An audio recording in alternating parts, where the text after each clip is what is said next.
അവിടുത്തെ ഭയഭക്തി നിമിത്തം എന്ത് ചെയ്തു? ഉത്തരം കിട്ടി. കർത്താവിന്റെ ഭയഭക്തി.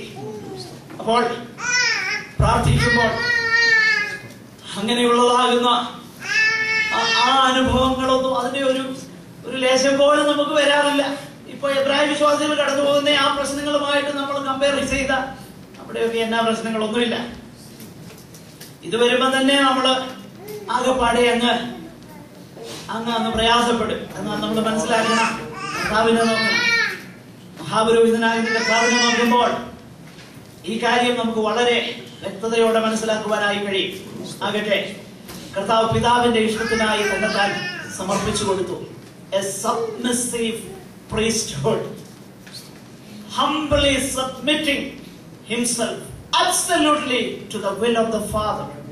പിതാവിന്റെ ഇഷ്ടത്തിന് തന്നെ സമ്പൂർണമായും സമർപ്പിക്കുന്ന ഒരു മഹാപൗരോഹിത്യ ശുശ്രൂഷ. അതാണ് എബ്രായ വിശ്വാസികളെ ചൂണ്ടിക്കാണിക്കുന്നത്. ഇനി അത് മാത്രമല്ല, അടുത്ത വാക്യത്തിലേക്ക് വരുമ്പോൾ പുത്രനെങ്കിലും അനുസരണം പഠിച്ചു. ഇതും അല്പം വിശദീകരണം ആവശ്യമാകുന്ന വാക്യം. അനുസരണം പഠിച്ചു എന്ന് പറഞ്ഞാൽ അങ്ങനെ അവിടെ എഴുതുമ്പോ അതിനു മുൻപ് കർത്താവ് അനുസരണക്കേടായിരുന്നു. എന്തിനേറെ എല്ലാരും ഇങ്ങോട്ട് ശ്രദ്ധിച്ചേനെ. നിങ്ങളെയൊക്കെ പിന്നെ കളിപ്പിക്കാം. എല്ലാരും ഇങ്ങോട്ട് ശ്രദ്ധിക്കുക. വളരെ പ്രാധാന്യമുള്ള വിഷയമാണ്. അപ്പൊ കർത്താവ് അനുസരണം പഠിച്ചു എന്ന് പറയുന്നതിന്റെ അർത്ഥം എന്ത്? രണ്ട് നിലയിൽ അത് മനസ്സിലാക്കണം. ഒന്ന്, അവിടുത്തെ ഈ ഭൂമിയിൽ വന്നത് തന്നെ അവിടുത്തെ അനുസരണത്തിന്റെ ഒരു പ്രകടനമാണ്. 10-ാം അധ്യായം, എബ്രായ ലേഖനം 10-ാം അധ്യായം 7-ാം വാക്യം വായിച്ചേ.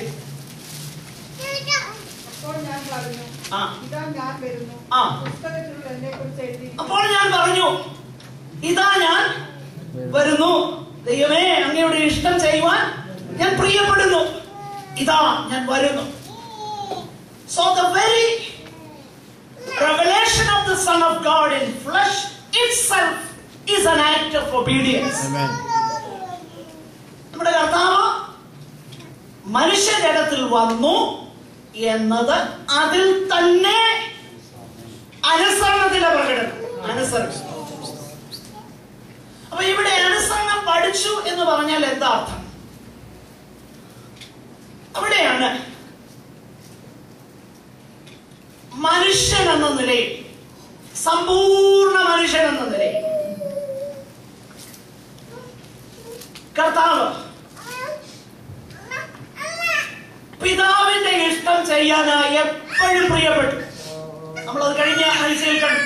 തന്റെ ഇഷ്ടമുണ്ട്, പിതാവിന്റെ ഇഷ്ടം ചെയ്യാനായിട്ട് പ്രിയപ്പെട്ടു എന്ന് മാത്രമല്ല,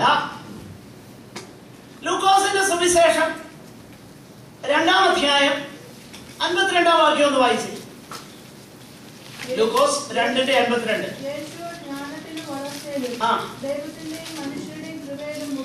നോക്കിയ, അത് മോറൽ പെർഫെക്ഷൻ അല്ല, ഫങ്ഷണൽ പെർഫെക്ഷൻ. മനുഷ്യൻ എന്ന നിലയിൽ നമ്മളെ പോലെ ഈ ഭൂമിയിലേക്ക് വന്ന് എന്ന് പറഞ്ഞാൽ നമ്മുടെ ഈ പാപജടത്തിന്റെ സാദൃശ്യത്തിൽ കർത്താവ് വന്നപ്പോൾ കർത്താവ് എന്ത് ചെയ്തു? ദൈവത്തിന് ബാക്കി ഒന്നുകൂടെ വായിച്ചു. ജ്ഞാനത്തിലും വളർച്ചയിലും കൃപയിൽ മുതിർന്നു വന്നു. അപ്പൊ അവിടുത്തെ ജീവിതം കൊണ്ട് പിതാവിനെ സമ്പൂർണമായി അനുസരിച്ചു.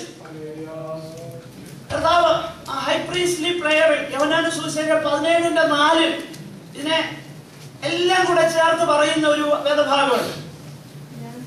പിതാവേ, ഞാൻ എന്ത് ചെയ്തു? 17:4 യോഹന്നാൻ 17:4 ഞാൻ ഭൂമിയിൽ അങ്ങയെ മഹത്വപ്പെടുത്തി, നീ എനിക്ക് ചെയ്യാൻ തന്ന പ്രവൃത്തി എന്ത് ചെയ്തു? തികച്ചു. അപ്പോൾ അതിന്റെ അർത്ഥം മനുഷ്യനെന്ന നിലയിൽ ദൈവത്തിന്റെ സ്വഭാവത്തെയും വിശുദ്ധിയെയും നീതിയെയും സന്ധി ചെയ്യാതെ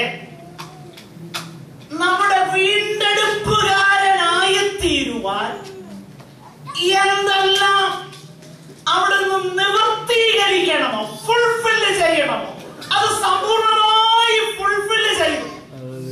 അനുസരണം പഠിച്ചു, കംപ്ലീറ്റഡ് പിതാവിന്റെ ഇഷ്ടം ചെയ്തു. ആകട്ടെ, നമ്മുടെ വാഴ്ത്തപ്പെട്ടവനാകുന്ന കർത്താവിന്റെ സ്നാനത്തിന്റെ സമയത്ത് പിതാവ് പറയുന്ന ഒരു സാക്ഷ്യമുണ്ട്. എന്താ സാക്ഷ്യം? ഇവൻ എന്റെ പ്രിയപുത്രൻ, ഇവനെ ഞാൻ പ്രസാദിച്ചിരിക്കും. ഇനി ഒന്ന് ശ്രദ്ധിക്കണേ, ഇത് കർത്താവ് ശുശ്രൂഷ തുടങ്ങിയിട്ട് പോലുമില്ല, ഉപദേശവും തുടങ്ങിയില്ല, ഒരു ശുശ്രൂഷയും ചെയ്തില്ല, മനുഷ്യരെ ഉയർപ്പിച്ചില്ല, അഞ്ചപ്പം കൊണ്ട് 5000 പേരെ പോഷിപ്പിച്ചില്ല, ഒന്നും ചെയ്തില്ല. അതിനു മുൻപേ കർത്താവ് എന്ത് ചെയ്തു? അപ്പൊ അങ്ങനെയെങ്കിൽ ഇവൻ എന്റെ പ്രിയപുത്രൻ, ഇവനിൽ ഞാൻ പ്രസാദിച്ചിരിക്കുന്നു എന്ന് പറഞ്ഞാൽ അതിന്റെ അർത്ഥം ഈ 30 വർഷങ്ങൾ കർത്താവിന്റെ ജീവിതം എന്തായിരുന്നു? ദൈവപ്രസാദമുള്ള ജീവിതമായിരുന്നു. Ministry proves nothing, it proves nothing. മരിച്ചവരെ ഉയർപ്പിച്ചതും it doesn't mean a thing. കാരണം അങ്ങനെ പറഞ്ഞുകൊണ്ട് കുറെ പേര് എഴുതുമല്ലോ, ചെല്ലുമ്പോ കർത്താവിനെ പറയുന്നേ ഒരു നാൾ ഞാൻ നിങ്ങളെ it doesn't prove anything. ഞാൻ നിങ്ങളോട് പ്രസംഗിക്കുന്ന എനിക്ക് ദൈവം എനിക്ക് അല്പമൊക്കെ ദൈവത്തിനെ മനസ്സിലാക്കാനുള്ള കൃപ തന്നു. It doesn't mean a thing. ഇതൊന്നും ഒരർത്ഥമില്ല. കർത്താവിൽ ദൈവം പ്രസാദിച്ചെന്ന് പറഞ്ഞപ്പോൾ എങ്ങനെയാ പ്രസാദിച്ചത്? ഈ 30 വർഷത്തെ ജീവിതം. ഇനിയും ആ ഫാമിലി സെറ്റിംഗിലേക്ക് നമുക്ക് പെട്ടെന്നൊന്ന് വരാം. നമുക്ക് മനസ്സിലാക്കാൻ കഴിയുന്ന ഒത്തിരി കാര്യങ്ങൾ കർത്താവിന്റെ ഫാമിലിയെ കുറിച്ചുണ്ട്. വളരെ ശ്രദ്ധിച്ചോട്ടെ. നമ്മുടെ വാഴ്ത്തപ്പെട്ടവനാകുന്ന കർത്താവായിരുന്നു ആദ്യജാതൻ, അല്ലേ? ആദ്യജാതൻ കർത്താവായിരുന്നു. പിന്നീട് അവിടുത്തേക്ക് സഹോദരന്മാരും സഹോദരിമാരും ഉണ്ടായി, യോസേഫിൽ കൂടെ. ഇനിയും 12-ാം വയസ്സിൽ കർത്താവിനെ കാണുന്നുണ്ട്. എവിടെ? യെരുശലേം ദൈവാലയത്തിൽ. അതിന്റെ അവസാനം എഴുതിയിരിക്കുന്ന ഒരു കാര്യമുണ്ട്, അവൻ നസ്രത്തിൽ വന്നവർക്ക് കീഴടങ്ങിയിരുന്നു. അതുവരെ യോസേഫിനെ കാണുന്നു. അത് കഴിഞ്ഞ് യോസേഫിനെ കുറിച്ച് മെൻഷൻ ചെയ്യുന്നില്ല. ശ്രദ്ധിക്കണേ, അതുവരെ യോസേഫിനെ കുറിച്ച് പറയുന്നുണ്ട്. അതിന്റെ ശേഷം യോസേഫിനെ കുറിച്ച് വേദപുസ്തകത്തിൽ കാണുന്നില്ല, 12-ാം വയസ്സിന് ശേഷം. അപ്പൊ ന്യായമായിട്ട് നമുക്ക് ചിന്തിക്കാം, യോസേഫ് മരിച്ചുപോയി എന്ന്. അപ്പോൾ വിധവയായി തീർന്ന ഒരമ്മ, ശ്രദ്ധിക്ക, പിന്നെ ടേക്ക് കെയർ ചെയ്യുവാനുള്ള സഹോദരി, ഇളയവരായിട്ടുള്ള സഹോദരി സഹോദരന്മാര്. കർത്താവ് ആരായിരുന്നു?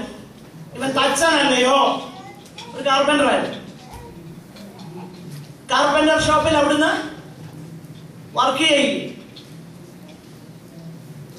അപ്പൊ ഇങ്ങനെ വർക്ക് ചെയ്ത ഈ കാലം അത്രയും, ഇനി അതിന്റെ ഇടയ്ക്ക് ഒന്നുകൂടെ ഒന്ന് പറഞ്ഞോട്ടെ, അതിന് ശേഷം, അതായത് ഈ 12-ാം വയസ്സിന് ശേഷം യോസേഫിനെ കുറിച്ച് മെൻഷൻ ചെയ്യാതെ യോസേഫ് മരിച്ചുപോയി എന്ന് ന്യായമായിട്ട് ചിന്തിപ്പാൻ കഴിയുന്ന ആ കാലഘട്ടത്തിലാണ് ഇവൻ മറിയയുടെ മകനല്ലയോ എന്ന് പറയുന്നത്. ചിലർ പറയുന്നത് അപ്പനില്ലാതെ ജനിച്ചെന്ന് കളിയാക്കി പറഞ്ഞത്. അങ്ങനൊന്നുമല്ല, അങ്ങനൊന്നും വേദപുസ്തകം പഠിപ്പിക്കില്ല. അങ്ങനല്ല. മറിയയുടെ മകനല്ലയോ എന്ന് യഹൂദന്മാര് പറഞ്ഞതിന്റെ സാരം ഇത്രയേ ഉള്ളൂ, യോസേഫ് എന്ത് ചെയ്തു? മരിച്ചുപോയെന്നുള്ളതാണ്. എന്നാൽ അതിനു മുൻപ് ലൂക്കോസിന്റെ സുവിശേഷത്തിൽ എഴുതിയേക്കുന്നത് എന്തുവാ? ഇവൻ യോസേഫ്